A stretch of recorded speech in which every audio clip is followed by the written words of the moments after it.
자, 7장에서는 풀 보일링에 대해서 살펴봤고요. 8장에서는 풀 보일링에서 미처 고려하지 않은 사항들에 대해 가지고 좀 설명을 하고 있어요. 그래서 이 풀 보일링에 영향을 미치는 다양한 인자들을 좀 한번 8장에서 한번 살펴보도록 합시다. 맨 처음에 나오는 인자가 effect of subcooling이죠. 그래서 지금 주로 보일링 커브는 지금 이 앞쪽 아래에 보이는 것처럼 saturated 상태, 그래서 보일링에 발생하는 용기 내에 있는 이 유체 전체가 saturated 상태에 도달을 해서 보일링에 발생하는 이제 그런 경우가 이제 풀 보일링의 형태고요. saturated 풀 보일링 형태고요. 국부적으로 전체 어떤 용기에 담겨져 있는 아니면은 이 가열판하고 접하고 있는 그 유체의 온도가 세츄레이션 상태에 도달하지 않았는데요. 지금 가열되고 있는 월하고 가까운 표면에서는 세츄레이션 상태를 넘어설 수 있는 거죠. 그러니까 전체적으로 유체 자체 용기에 들어있는 용기가 이렇게 있다라면 여기서 이제 이게 가열판이라고 생각해 보면요. 전체 유체가 T 세츄레이션 상태에 도달하지 않은 거죠. 하지만 월이랑 가까운 지역에서는 이 월 효과에 의해 가지고 여기는 이제 세츄레이션 상태에 도달한 거죠. 그래서 TL, 그러니까 유체의 온도는 이제 이 포화 상태보다 작은 상태. 이게 이제 서브쿨 상태인데 이런 상태에서 풀보일링이 발생을 하게 되는 경우 그림에서 보는 바와 같이 전체적으로 이 위쪽으로 이 시프트를 시키고 있는 상태죠. 그러니까 유체 자체가 포화 상태, 유체 전체가 포화 상태에서 보일링이 생기는 경우가 이제 아래에 있는 그런 우리가 통상적으로 보고 있는 풀 보일링 그림이고요.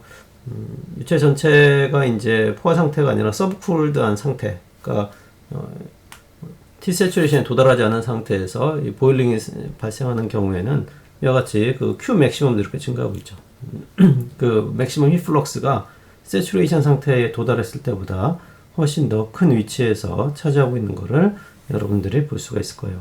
이와 같은 서브쿨드 이펙트가 있을 수 있는데 이런 경우는 맥시멈 히 플럭스를 증가시키는 이런 역할을 하고 전체적으로 필름 보일링 영역에서도 열전달 계수가 증가하는 값을 보이고 있죠. 열전달 계수라고 하는 내가 지금 얘기한 이유는 Q는 델타 T니까 동일한 델타 T에서 Q가 높죠. Q가 크기 때문에 열전달 계수가 좀 더 촉진된다. 그렇게 생각할 수도 있을 것 같아요.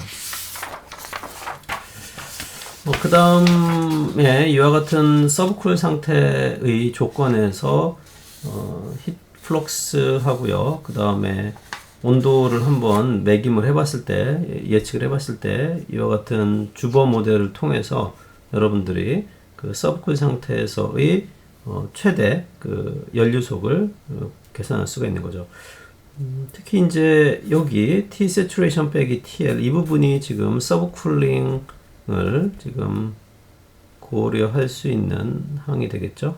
항이 돼서 이 서브쿨 정도에 따라 가지고 맥시멈 히 플럭스가 증대되는 이런 현상을 여러분들이 볼 수 있을 거예요. 우리 교재로는 몇 페이지죠?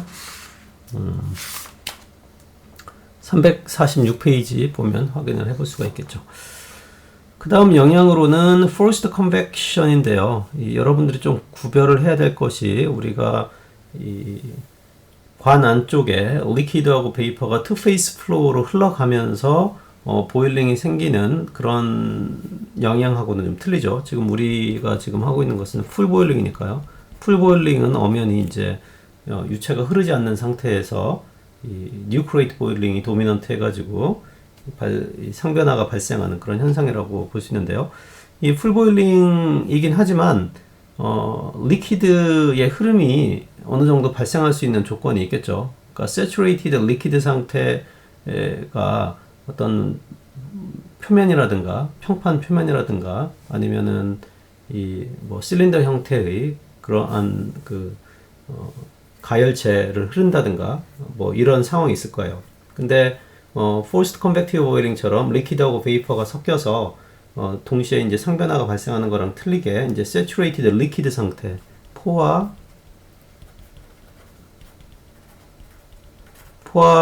X 상태가 이 평판을 아주 천천히 흐르든 아니면 조금 속도를 가지고 흐르든 그러한 경우를 우리가 생각할 수 있는데 그런 경우를 지금 고려하고 있는 거예요. 그런 경우 풀 보일링이 발생하고요. 그 풀 보일링 플러스 리퀴드가 saturated 리퀴드가 흘러가는 상황이 있는데 그런 상황을 바로 우리가 forced convection effect다 그렇게 얘기를 할 수 있겠죠. 가장 눈에 띄는 부분이 바로 이 부분이죠. 지금 여기가 지금 실제로는 이거 onset of nucleate죠. 여기가 이제 뉴클레이션이 막 시작하는 부분인데 이 forced convection 효과에 의해 가지고 이 월 슈퍼잇이 상당히 증가한 거를 볼 수 있어요. 그러니까 예전에는 유체가 흐르지 않을 땐 한 105도 정도면 이제 onset of nucleation이 생길 수 있었는데 이와 같이 유체 saturated liquid가 유동을 가지고 흘러가는 상황에서 이 풀보일링이 발생을 하게 되면 예를 들어서요 한 110도가 되듯이 이게 온도가 조금 올라갔어요.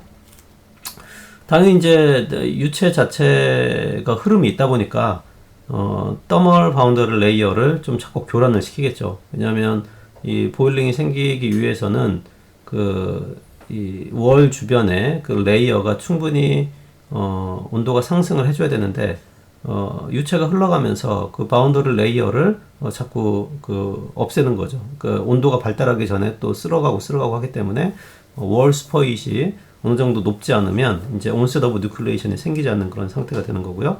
전체적으로도 그 서브쿨드 영향과 마찬가지로 위쪽으로 이렇게 시프트되어 있는 그런 경향을 볼 수가 있겠죠.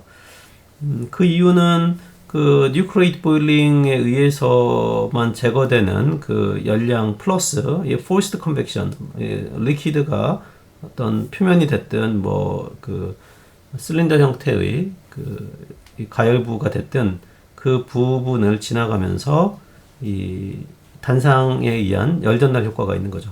다시 얘기해가지고 이제 열 제거하는 면에서 보면 하나는 이제 뉴클레이트 보일링에 의해서도 열이 제거되고요. 다른 하나는 forced convection에 의해서도 싱글 페이스죠. forced convection에 의해서도 열이 제거되기 때문에 그 두 가지 효과에 의해 가지고 전체적으로 시프트되는 이러한 결과를 볼 수가 있겠죠. 여기서 보면 suppress the onset of nucleation until higher wall split. 방금 말이죠. 그러니까 onset of nucleation이 방금 얘기한 것처럼 좀 suppress 되는 좀 wall spit이 높은 지역에서야 드디어 열 전달이 발생하는 onset of nucleation 발생하는 그런 특징을 가지고 있죠. 상당히 많은 그 forced convection 효과를 고려하기 위한 이 개발식들이 좀 많이 나왔어요. 특히 이제 주 관심사는 이거죠. Qmax, 맥시멈 힙플럭스가 주 관심사인데 많은 연구자들에 의해 가지고 이와 같은 그 forced convection 효과가 어떻게 Qmax에 영향을 주고 있느냐, 상관식으로 이제 개발을 좀 한 거죠. 그래서 버글레슨 로즈노 모델을 보면 여기 보면은 QFC가 바로 이제 forced convection에 의해서 제거되는 그 열량을 나타내고 있죠. 물론 풀 보일링도 있고요. 이렇게 돼 있지만 forced convection에 의한 효과를 지금 고려하고 있어요. 여기 QI에 대한 설명이 있고 QI is the heat flux per full boiling at the threshold superheat. 뉴클레이트 보일링, 뉴클레이트 보일링이 막 시작할 때 되는 threshold of the superheat이니까 아까 얘기하면 이 지점이죠. 이 지점에서의 어떻게 보면 이게 지금 이제 QI가 되는 거죠. threshold, 뉴클레이트 보일링이 막 시작되는 부분의 그 연료속. 그리고 이제 그 하라무라인 가토의 식을 보더라도 여기 보면은 G라는 게 있죠. G라고 하는 것은 어떻게 보면 연료속이죠. 그래서 속도를 고려해서 맥시멈 힙플럭스를 예측을 했다. 야고펜 푸찐이라는 그런 연구자들에 의해서도 이와 같이 아주 좀 유사하죠. 하라무라인 가토 모델하고 상당히 유사한 이런 모델로서 이 forced convection 조건에서의 연료속을 한번 예측해봤다. 그렇게 생각해 보면 되겠죠. 브롬리도 있고요. 굉장히 많네요. 브롬리라는 여기 인피니트 속도가 주어져 있죠. 자, 그 다음에 뭐 이거 이외에도 다양한 이펙트들이 있는데요. 뭐 사이즈라든가 wettability of the surface 이런 거 있어요.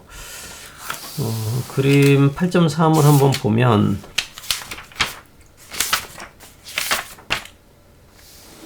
지금 이거는 wettability에 의한 효과죠. wettability에 의한 효과고요.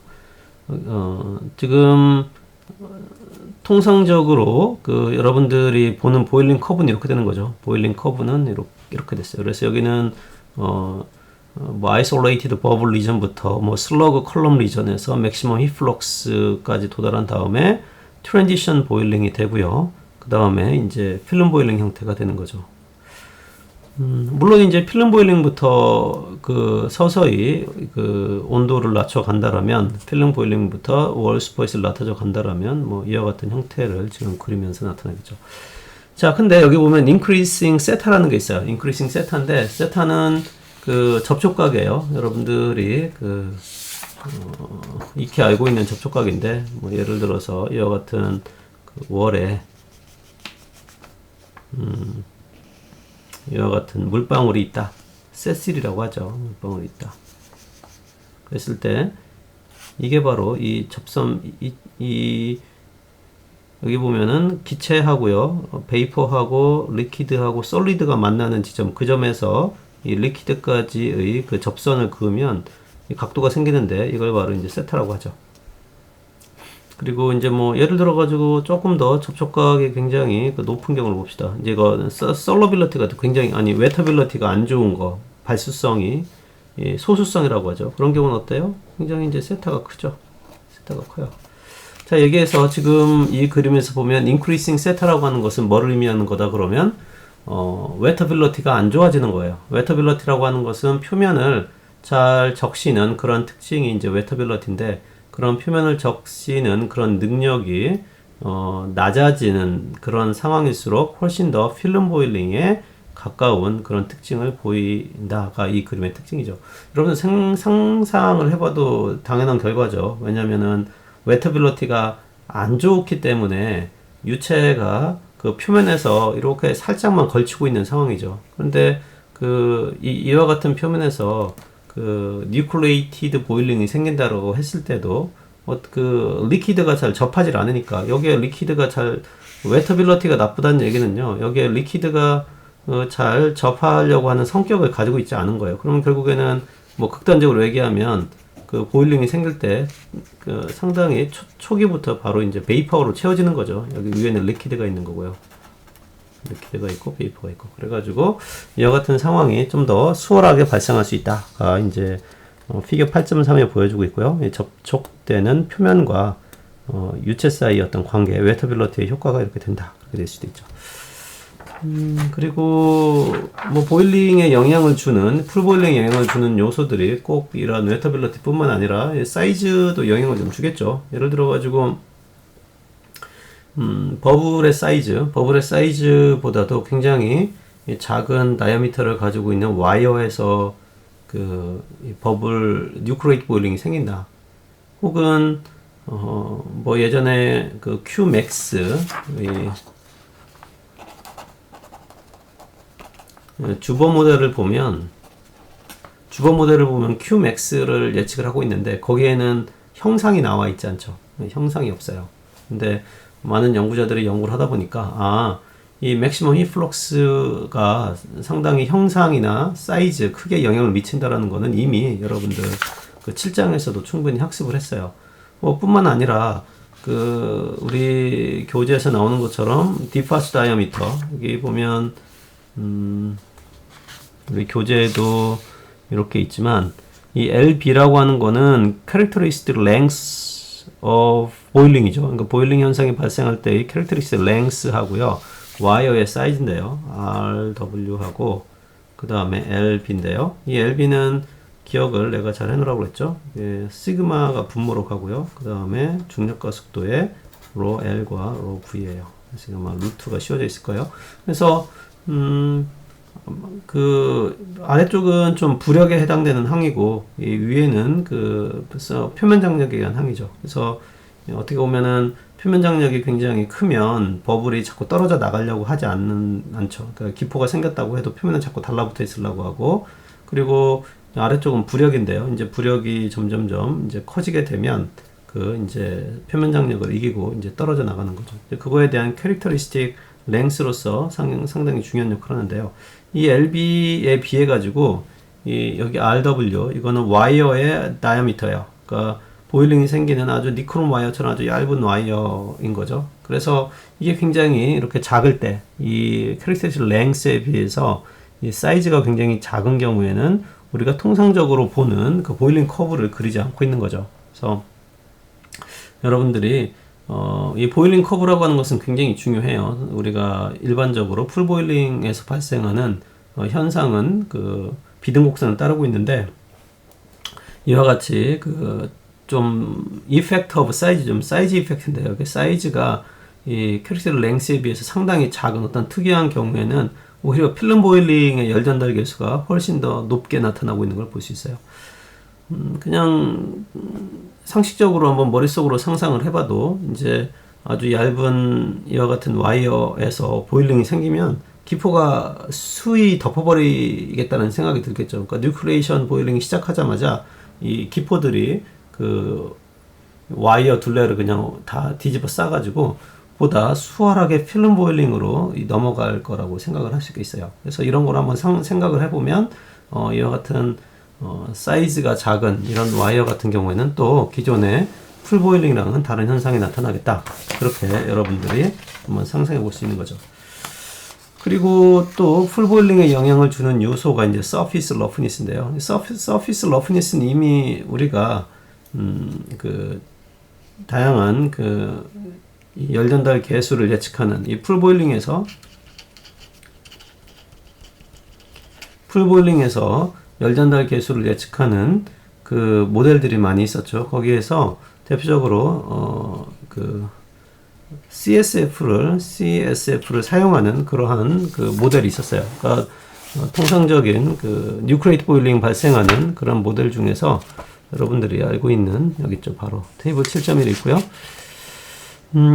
프로스트 앤 주버 모델, 여기 보면은 그 러즈노 모델이죠. 그래서 이름이 언뜻 안 떠올랐는데, 여기 보면은 러즈노 모델을 보면 이 CSF라는 게 이미 있어요. CSF라는 게 있어가지고 이 CSF는 뭐 이렇게 스코어드 커퍼라든가 그 에머리 파로시트 커퍼 이와 같이 굉장히 매끈하게 가열된 그러한 그 굴이라든가 아니면은 굉장히 거칠게 거칠게 표면을 만든 이런 커퍼에 따라 가지고 로즈노 모델 자체에서도 이미 언급이 됐듯이 CSF가 이게 틀려지죠. 그래서 상당히 거친 표면 같은 경우는 어때요? 이렇게 일부러 매끈한 표면에 비하면 상당히 거친 표면이 보다 많은 캐비티를 가지고 있죠. 뭐 캐비티가 바로 이제 같은 캐비티인데, 이런 캐비티에서는 이 기포를 가지고 있어가지고 보다 수월하게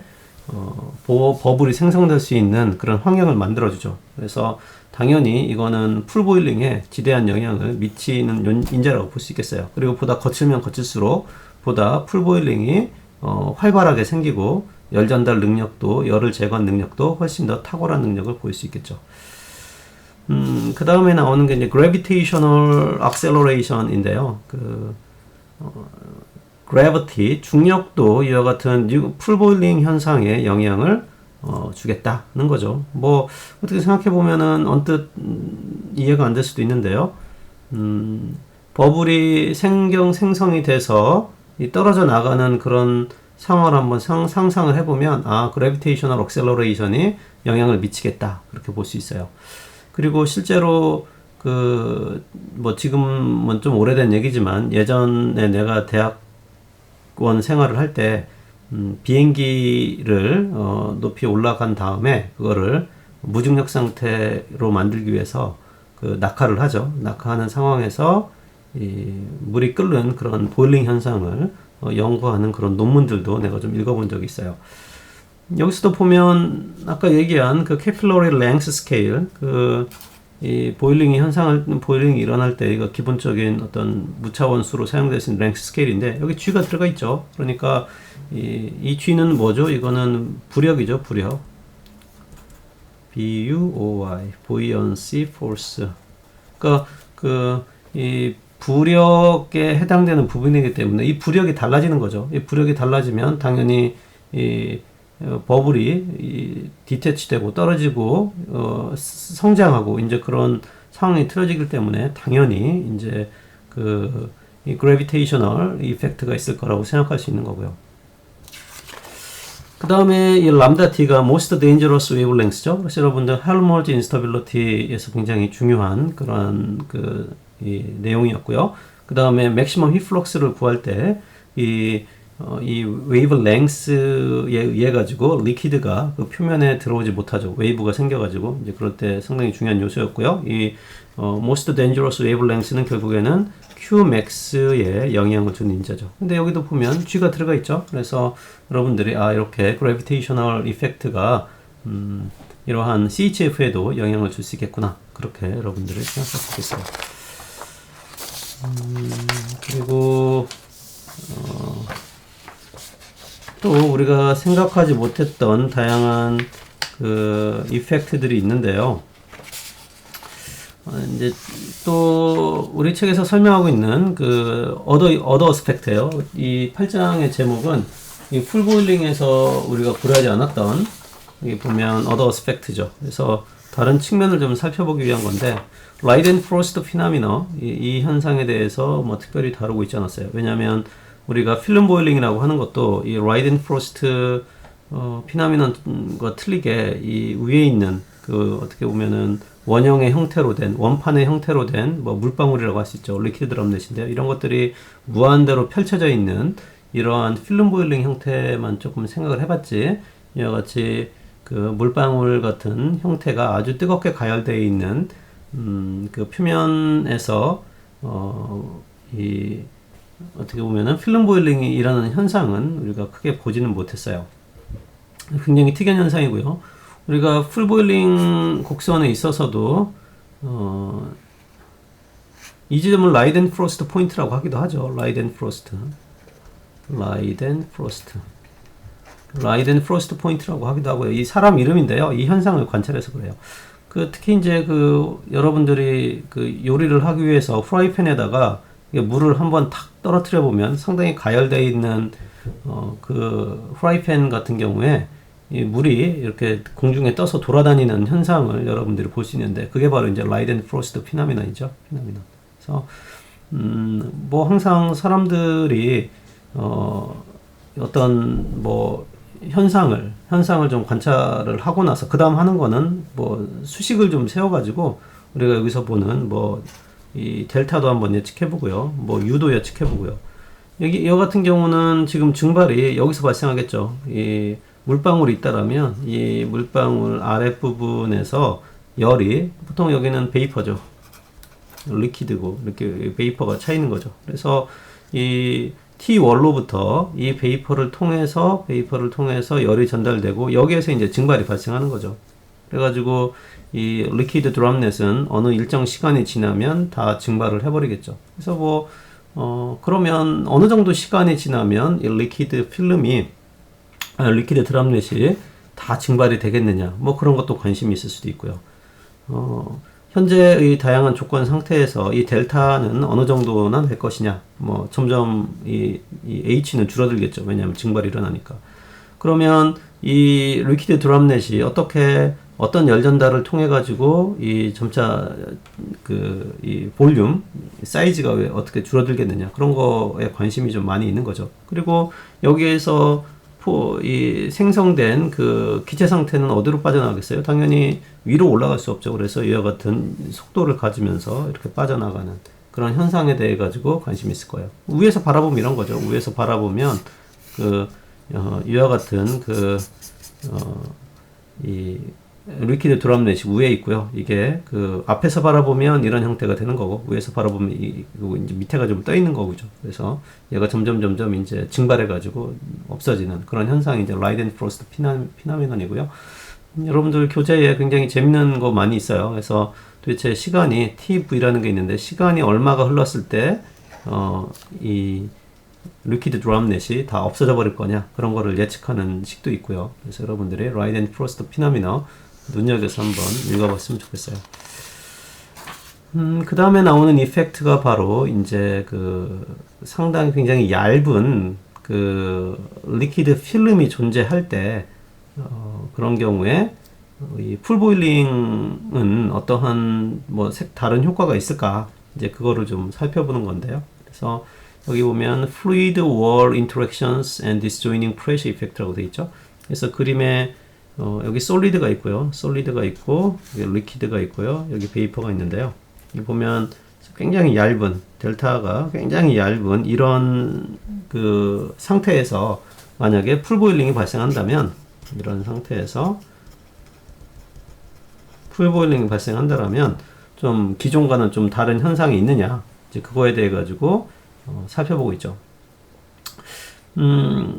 그런 경우에 우리가 disjoining pressure라는 게 있었죠. disjoining pressure라고 하는 것은 이렇게 굉장히 이 띵한 리퀴드 필름이 존재하는 경우에는 이 솔리드하고요, 이 리퀴드 필름 사이에 서로 인터랙션, 그러니까 어트랙션 하는 포스가 굉장히 좀 크게 작용한다고 그랬어요. 물론, 이 리퀴드 필름 자체가 상당히 두꺼워지면 그런 현상 자체의 영향은 상당히 줄어드는데요. 이렇게 thin한 발음이 좋은지 모르겠는데, thin한 리퀴드 필름인 경우에는 이 솔리드가 그 리퀴드를 잡아다니는 여기도 그림도 보면 솔리드, 애톰, 모레큘 이렇게 나오는데요. 이 표면을 이렇게 잡아다니는 그러한 포스가 작용한다는 얘기죠. 그래서 이렇게 포스가 작용하면 그게 뭐로서 작용을 하는 거예요? 그럼 압력으로서 작용을 하죠. 이거 결국에는 그래서 프레셔가 상대적으로 이 포압력보다 높아지는 그러한 현상이 발생하는 거죠. 여기가 이제 P saturation이라고 하면 일반적으로 이제 vapor, liquid가 있고 이게 포화 상태면 P saturation보다 이 지금 인터페이스가 있죠. 여기 인터페이스라고 했는데요. PL 인터페이스, 리퀴드 인터페이스인데요. 이 부분의 압력이 이와 같은 disjoining pressure, 어떻게 보면 dispersion force, 서로 솔리드가 리퀴드를 잡아다니는 그러한 force의 영향이 커져가지고 실제적으로는 이 리퀴드 리퀴드의 인터페이스의 프레셔가 이거보다 올라가요. 자, 그러면 온도가 올라가면 어떻게 되죠? 압력이 올라가면 어떻게 되죠? 압력이 올라가면 포화 온도도 올라가게 되죠. 그러니까 얘를 증발시키기 위해 가지고는 온도가 더 올라가야 돼요. 그렇죠. 그러니까 압력이 낮으면 늘 그런 예 많이 들죠. 산에 올라가면 기압이 낮아지니까 100도씨에서 물이 끓는 게 아니라 보다 낮은 온도에서 물이 끓듯이 압력이 올라가면 보다 높은 온도가 필요한 거죠. 그래서 높은 온도에 도달해야지만이 이제 뉴크레이트 보일링이 생기는 그러한 영향을 준다는 거가 바로 이 책에서 이 disjoining pressure effect에서 말하고 있는 거예요. 그리고요, 이거와 또 다르게 지금 disjoining pressure와 다르게 near wall nucleation인데요. 아주 벽면 가까이에서 이 보일링 현상은 좀 near wall부터 좀 떨어져 있는 그러한 위치에 있어서의 보일링 현상이랑 조금 틀리다. 이제 그렇게 조금 나타내고 있는데요. 이거는 아까 얘기한 것처럼 thin 필름이 발생하는 통상적인 경우가 있죠. 이런 경우 이제 thin 필름이 발생할 수 있는 거죠. 그런 경우에 여러분들 여기 스피노달 템퍼러처라는 거 있는데요. 스피노달 템퍼러처라고 하는 것은 무엇이죠? 스피노달 템퍼러처라고 하는 것은 예를 들어서 액체가 기체로 바뀔 때, 상변화가로 바뀔 때, 이 unstable 스테이블한 상태가 그나마 유지되다가 더 이상 스테이블 상태를 유지를 하지 못하고 리퀴드에서 베이퍼로 바뀌어야 되는 그러한 온도라든가 아니면은 기체 상태로 계속 유지하고 있는데 얘가 분명히 액체가 돼야 돼요. 액체가 돼야 되는데도 불구하고 온도를 더 쿨링을 시키는 거죠. 서브쿨 상태를, 그러니까 슈퍼 쿨링 상태를 만들어 가지고 온도를 계속 낮춤에도 불구하고 얘가 계속 기체로 유지를 하는 거예요. 가스 상태로. 그런데 스피노달 포인트를 넘어가면 더 이상 거를 견디지 못하고 결국에는 액체로 바뀌는 거고. 보일링도 마찬가지예요. 액체가 과열된 상태죠. 슈퍼 세츄레이티드한 템퍼러처예요. 그런 상태임에도 불구하고 얘가 계속 액체 상태로 존재하고 있는데 그 온도, 스피노달 포인트, 스피노달 템퍼러처에 넘어서게 되면 이게 더 이상은 이제 얘가 버티지 못하고 이제 상변화가 발생하는 거죠. 그러면 방금 얘기한 스피노달 포인트라는 것도 결국에는 뭐에 의존하겠어요? 압력에 의존하겠죠. 그래서 그 유체의 압력인데 아까 방금 전에 설명한 것처럼 이러한 니어 월에 굉장히 가까이 있는 경우에는 그 월에 의한 이 인력, 어떻게 보면 디스퍼션 포스, 그 다음에 반데르발스 포스, 이런 포스에 해가지고 국부적으로 압력이 좀 상승하게 돼 있어요. 아까 얘기한 압력이 상승하게 돼 있어요. 압력이 상승하게 되면 이제 스피노달 템퍼러처도 당연히 그거에 맞춰가지고 이제 좀 변화가 있겠죠. 변화가 있을 수 있어요. 그래서 그와 같은 니어 월 같은 경우에는 스피노달 템퍼러처가 변하는데 이렇게 아래로 실제 리얼 서피스에서 이렇게 아래로 홈이 깊이 파 있는 경우는 오히려 여긴 압력이 낮죠. 왜냐하면 하이드롤릭 스태틱 포스가 낮아지니까요. 그래서 이렇게 프로토존 그렇죠. 여기는 하이 프레셔죠. 여기 하이 프레셔고요. 그다음에 하이 프레셔인 경우에는 스피노달 템퍼러처도 같이 이제 올라가게 되는 거죠. 그리고 프로토로전 이렇게 안쪽으로 되어 있는 경우는 여기는 로 스피노달 플루이드 이렇게 표현을 하고 있죠. 그래서 이 하이피라고 하는 것은 결국에는 이 월에 가까이 있는 경우에는 아까 얘기한 것처럼 프레셔가 올라간다고 그랬어요. 프레셔가 올라가면 그거에 맞춰가지고 스피노달 템퍼러처도 같이 올라가는 이런 현상을 조금 나타내고 있죠. 그래서 이와 같이 니어 월 아주 우리가 마이크로스코픽하게 관찰을 하다 보면 국부적으로 이런 다양한 현상들이 발생할 수 있는데요. 이런 부분은 실제적으로 중요한 어플리케이션 영역이 있는 거죠. 그래서 통상적으로 물을 끓인다라든가 어떤 보일링이 큰 벌크하게 발생하는 데에서 이런 현상이 어떤 중요도를 주는 것보다는 아까와 같이 굉장히 thin한 리퀴드 필름에 있어서 보일링이 생기는 경우라든가 아니면 국부적으로 이와 같이 표면 가까이에서 어떠한 열전달 현상이 굉장히 중요한 그런 경우에는 지금과 같이 어떤 스피노달 포인트의 어떤 그런 상승이라든가 아니면은 이 니어 월에서의 압력 상승에 의한 보다 높은 슈퍼잇을 요구하는 그러한 상변화 조건이라든가 그런 것들이 영향을 주게 되겠죠. 8장인데요. 일단은 비디오를 끊고 다음 또 설명을 하도록 하겠습니다.